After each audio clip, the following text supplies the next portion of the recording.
Hey everyone, my name is Jay Dunstan. I am a youth pastor at a church in Atlanta, Georgia called Mount Paran Church. And today I'm going to be sharing with you guys about a project that I am working on, which is our high school ministry camp in the summer of 2020. And so I want to share with you guys about that and give you guys just a little bit of information about our church. Mount Paran Church is a church of about 12,000 members based in the Atlanta area.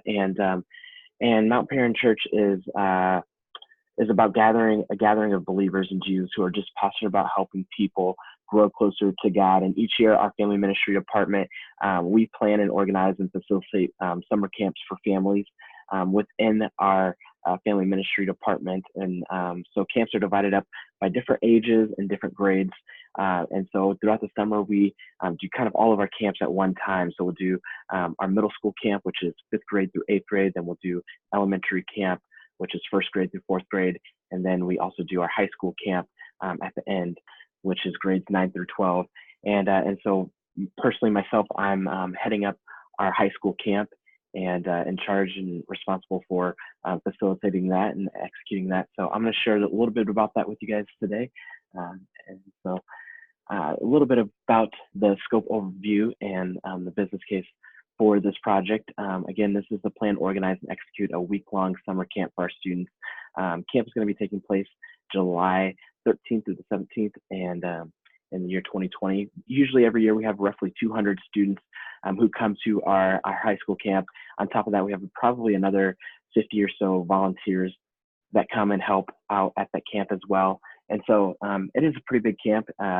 It's different than maybe what a lot of other people experience with, maybe joining a high school camp with their district, like an Assemblies of God district camp or something. We put on our own camps for our church and for our students. And so it's a little bit different. It's a little bit of a different ball game. And our Element High School camp exists to help create lasting memories, to build relationships and friendships, and allow our high school students to hear about and experience life-changing love of Jesus Christ. And so we're really passionate about what we do.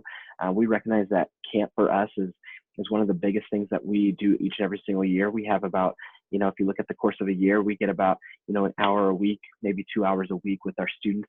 But we get to multiply our efforts in 1 week by spending all of that time together at camp. And so we really stress the importance of it. We think it's important. We really put a lot of effort, energy, and resources into our camps. There's just something about taking kids away from their comfort zone to get them alone with God, where life transformation can begin to happen, and the connections that they make with older role models are long lasting, and it gives us more people that we have to help disciple our students. So something that's really important is our milestone schedule. Our schedule is very important with us, basically taking up our entire summer to be at camp. We've got to make sure that everything is running smoothly and that we're following our schedule. And so I just am highlighting some of the major things. I didn't put down every piece of information on the schedule, but some of the big kind of rocks that we have to make sure that we facilitate is first, securing our camp is something we do early in the fall, almost right after finishing up camp from the previous year. We look towards securing our camp location for the next year. This year, we've already run into an issue with that. One of the goals that we had for this next year was to find a new camp location than what we had previously been using. So one of the camps that's in the area is a Chick-fil-A camp where Steve Harvey runs his camps in the summer, and we really wanted to look into that. We had a connection through that, and so we had driven down to the campsite. We had checked it out, had a personal visit with their camp director there, and got to experience a little bit of what that would look like. And we sat down, we started talking over a budget of what it would look like to do camp there, and thought that meeting went really great. We felt really good as we left.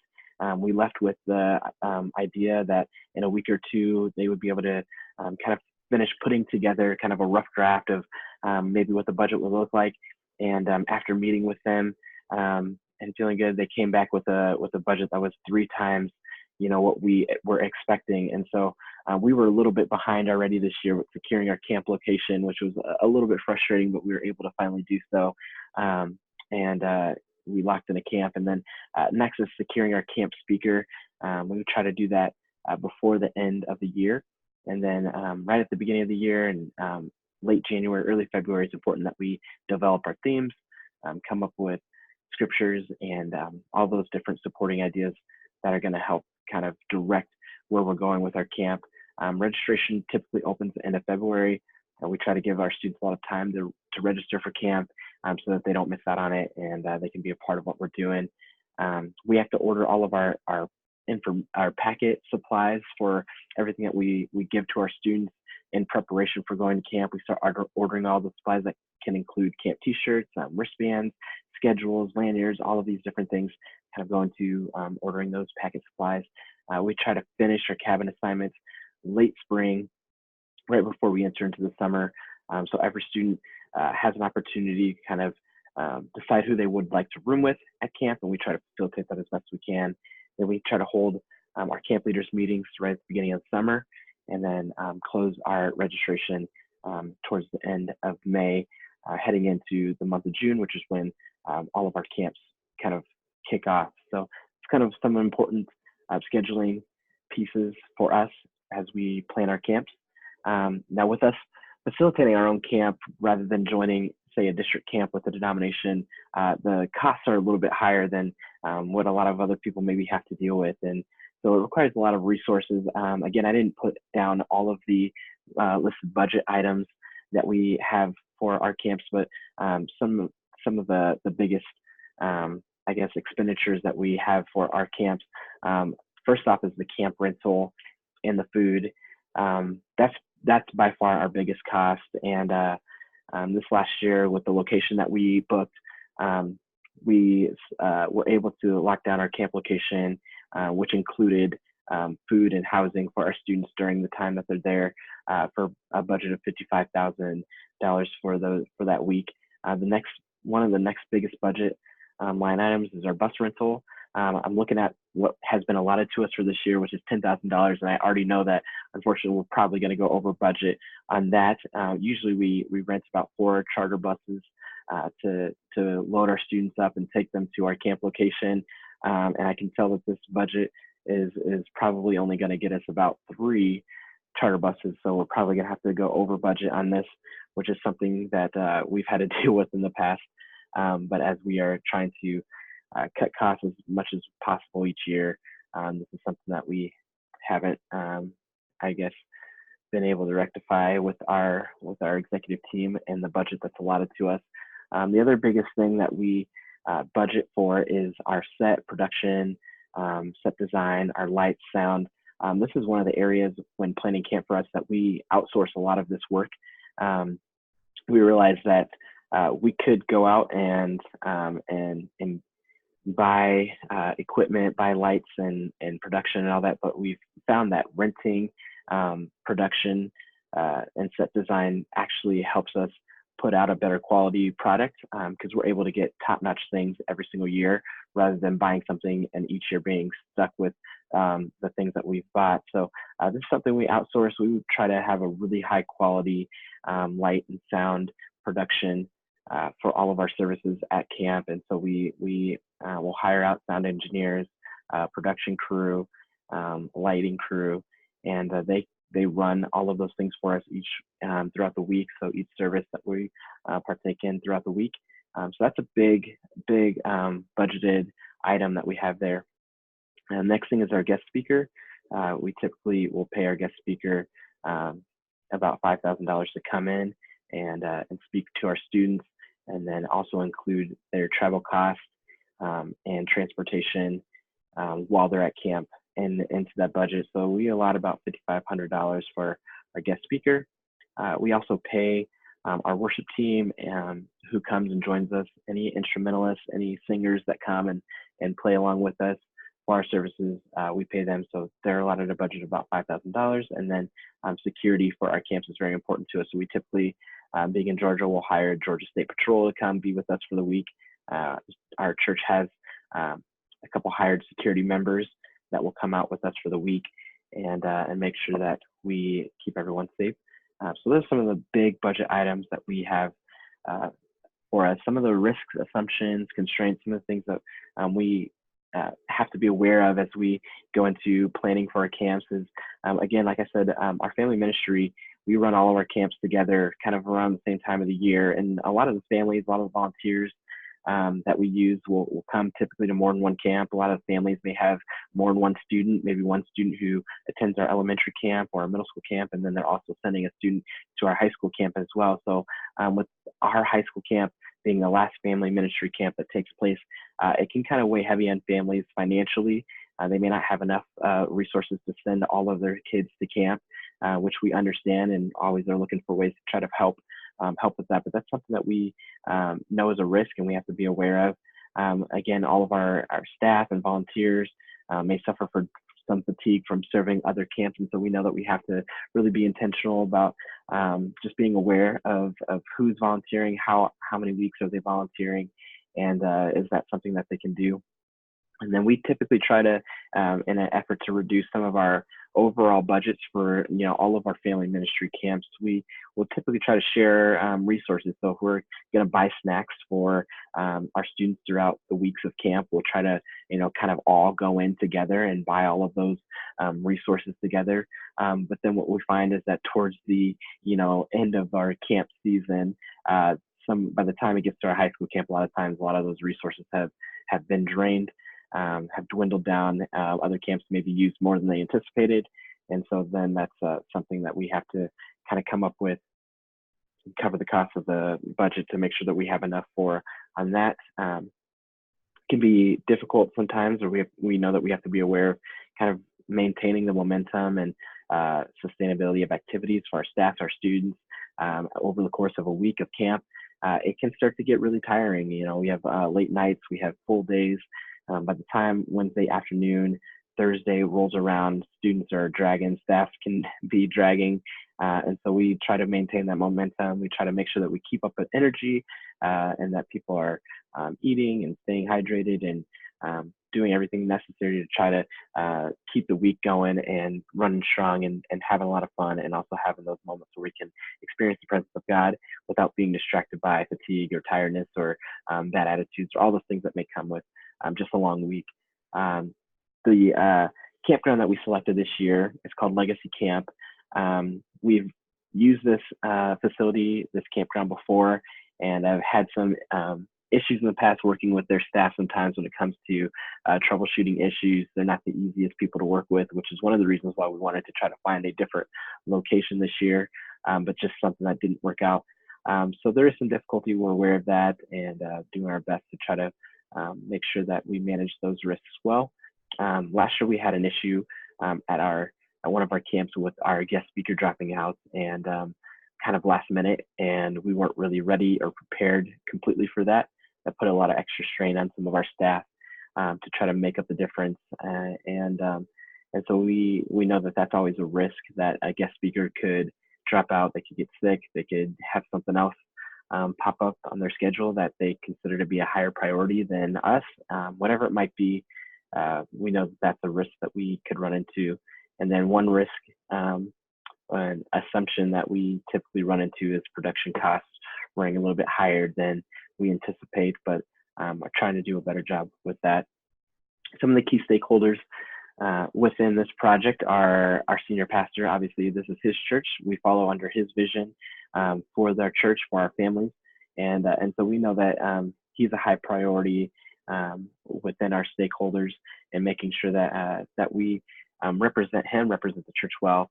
Our executive leadership team, right underneath our senior pastor, is also another key stakeholder. They're the ones that set our budget for us each year for camp. And when we go over budget, they're the ones that we have to answer to. So we try to do our best to make sure that we're aware of the impact that they have on our camps and our ability to be able to run our camps. So we're aware of that. Now, the key stakeholders, our family ministry staff, again, with us all kind of working together and supporting one another. They're key stakeholders in what we do. Our students, obviously, are our main stakeholders. They're the ones that we're delivering our product to. They're the ones who are going to be that we're working for. So our students are definitely our highest stakeholder. They have a lot of input in what we do and how we do it, and so we lean on them and their input a lot. Obviously, their parents as well. because they're the ones paying for their kids to go, and without the support of our parents, we can't do what we want to do with our students. And so we really are aware of that. And then our high school staff, as we're the project team, what we do and how we do it really matters. We have a high input into what takes place, and a high involvement as well. Some of the operating principles that our team tries to work with is, as a team, we try to come ready to discuss topics on meeting agendas each week. So we typically will meet every week, and as camp gets closer, sometimes it becomes more frequent than just once a week. But we try to meet together regularly and discuss different topics that are before us. And so we strive to come prepared to those meetings. We're open and honest with each other. We make an effort as a team, not just to work together, but to develop healthy working relationships. And we really consider our family ministry team our family away from our own. And so we know that we spend a lot of time with each other. And so it's important for us that we develop good working relationships with one another. We honor each other's requests to keep something confidential. There's things that we know about each other working so closely together that we want to make sure that we protect that within our team. We listen to and respect each other's ideas and our opinions. We routinely evaluate our processes and procedures to make sure that we're being as effective as possible. We try to have as much fun as we can while working together on these projects, and we discourage any gossip and unhealthy talk towards one another, things that would try to break down our team or discourage our team. And so those are some of our team operating principles. Some of the lessons that we've learned throughout the years is we, as a family ministry, we kind of make a requirement that you are to work your camp and also serve at another camp. So every year we were required to at least be at 2 different camps. And that just over time has really kind of lent itself to different issues along the way, whether it's fatigue when it gets to, you running your camp, or whether it's just stress from not being in the office to maybe finish those last minute details before heading off to your camp, all these different things. So we've removed that requirement. Ongoing communication with our camp speaker. Again, last year we had a camp speaker drop out. And so we just know that if we have that ongoing communication, then we can minimize the risk of a speaker dropping out on us last minute. Again, sticking to our schedule so there isn't a rush to finish activities while we're at other camps supporting each other is big for us. It's a lesson that we've learned. At one point, we ran into an issue of asking our production crew to just sort of dream big and tell us what you think you could do with the space that we had provided. And they came back to us with a plan that was well beyond our budget. And so then we were working hard to try to pull everything back to try to get the budget back to where it needed to be. And so we've learned that we just need to present the budget that we have to our production crew first and see what they can come up with from there. We know that our senior pastor really values our high school ministries, put a lot of emphasis on our young people and making sure that they are biblically trained. And so we know that he really wants to be a part of that somehow. His schedule doesn't always give him a lot of time to be as present with us as he would like, but we know that we have to do everything we can to try to include him somehow in our camp. And so we're going to do that. We realize that with it being such a busy season, it can be easy to spread ourselves too thin. And so we'll work hard to make sure we're aware of that. And then I mentioned this earlier, but we, for all of our camps, we have a really big special needs ministry at our church, at Mount Paran Church. And one of the things that's unique about our camps is that there's camps all over the state of Georgia and probably all over the country that are specific to students with special needs camps. But one thing that's unique about the camps that we put on is that we fully integrate our special needs students. We call them unlimited students into our camps. And so with that comes, there presents a whole different set of opportunities for us. But we've learned that we need to make sure to include extra adult leaders. Week to week, we have students who are buddies to a lot of our special needs students. On a typical Sunday morning when we have church, we'll have our high school students or middle school students who will sit with special needs students, who will walk with them, make sure that they're doing all right. But to have those students with them for a whole entire week is a different story. So we've learned that we've really got to include extra adult leaders for our unlimited students for that week of camp to kind of help facilitate that.